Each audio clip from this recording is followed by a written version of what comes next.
ఫ్లిప్కార్ట్లో ear buds మీద మంచి ఆఫర్ ఉందిరా, ఆర్డర్ పెడతా. నీ దగ్గర ఆల్రెడీ నెక్ బ్యాండ్ ఉంది కదరా. ఉందిలే, కానీ మళ్ళీ ఇలాంటి ఆఫర్ రాకపోతే అలా అని అవసరం లేకపోయినా ఆఫర్లు వస్తున్నాయి కదా అని కొనుక్కుంటూ పోతావా? నేనేమో రోజు వేలకు షాపింగ్ చేస్తున్నాను రా. అసలు ఆన్లైన్ షాపింగ్కి ఎంత స్పెండ్ చేస్తున్నావు తెలుసా? ఎప్పుడు లెక్కలేదా? క్రోమ్ ఎక్స్టెన్షన్స్ లో బై హ్యాట్ అని ఒక ఎక్స్టెన్షన్ ఉంటుంది, లింక్ బయోలో ఇస్తా. యాడ్ చేసుకున్నాక ఏదైనా online shopping website like Flipkart open చేయి. సైడ్ ఒక బార్ వస్తుంది, అందులో స్పెండ్ లెన్స్ క్లిక్ చేయి. Go to orders page click చేయి. ఇప్పుడు మళ్ళీ స్పెండ్ లెన్స్ క్లిక్ చేసి అనలైజ్ నో క్లిక్ చేయి. పైన లాగిన్ క్లిక్ చేసి నీ మెయిల్ ఐడితో లాగిన్ అవ్వు. రిఫరల్ కోడ్ దగ్గర ADS టెక్ అని కాసేపు లోడ్ అయ్యి నువ్వు ఫ్లిప్కార్ట్ మొత్తంలో అసలు ఎంత స్పెండ్ చేసావో ఇక్కడ వస్తుంది. 5,25,000.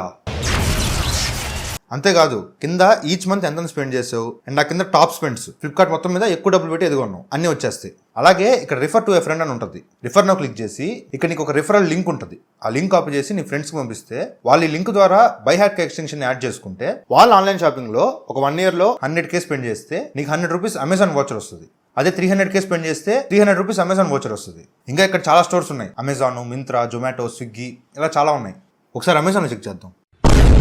10,56,815